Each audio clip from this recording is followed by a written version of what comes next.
Sometimes on social media I'll come across a post that's asking for non-traditional basketball games that they can play with their class or their team. And I caught a glimpse of a video the other day, and I took the concept and made it my own and came up with an amazing game called Game Board Basketball. Let's check it out.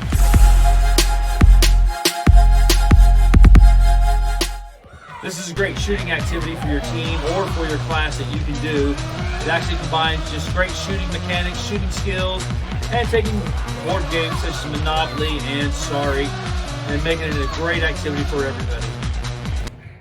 Now let's take a look at some of the equipment I use to play game board basketball.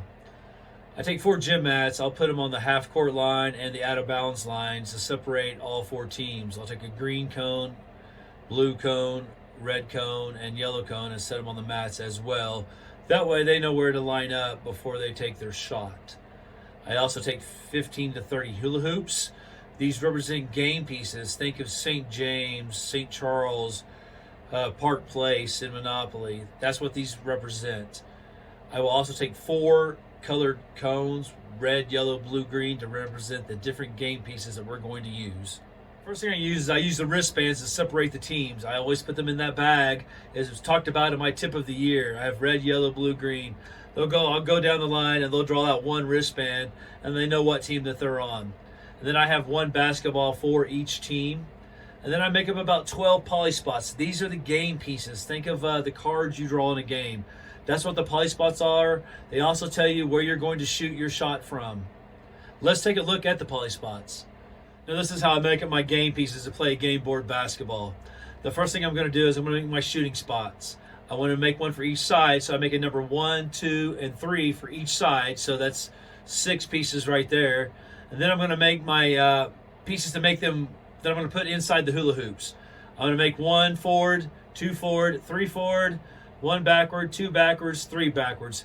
Now I do that twice to spread out through the 15 to 30 hula hoops that we talked about.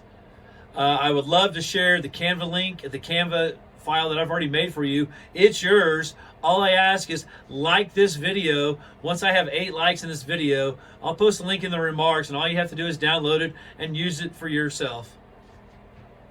Now let's take a look at how I set up the gym. The hula hoops usually go on one side of the court. I'll put it from a half court all the way around to the other side of the half court.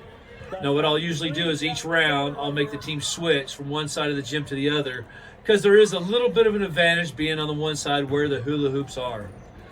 The shooting lines, I'll take the poly spots, the 1, 2, and 3. I'll put the 1 right underneath the goal. I'll take the 2, I'll put it at the free throw line, and the 3 goes to the top of the 3-point line. Each round though, I'll move them around to different locations.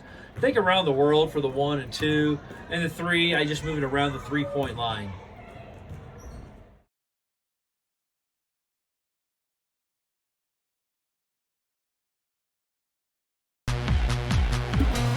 Here's a live look at how my 3-on-3 and my basketball activities classes played game board basketball.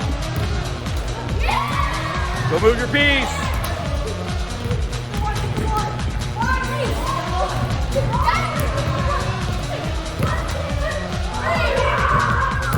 High five.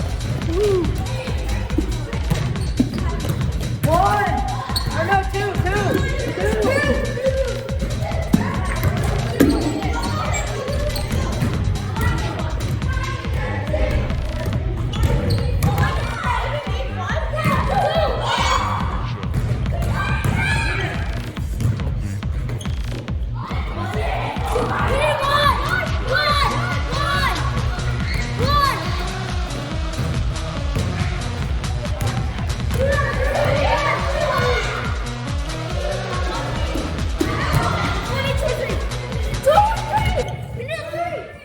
An adaptation you can do if you have 16 or less players is only have 2 teams and have them shoot on the same side and have the game board on the other side. This is what I did for a couple of my classes, and it was pretty successful.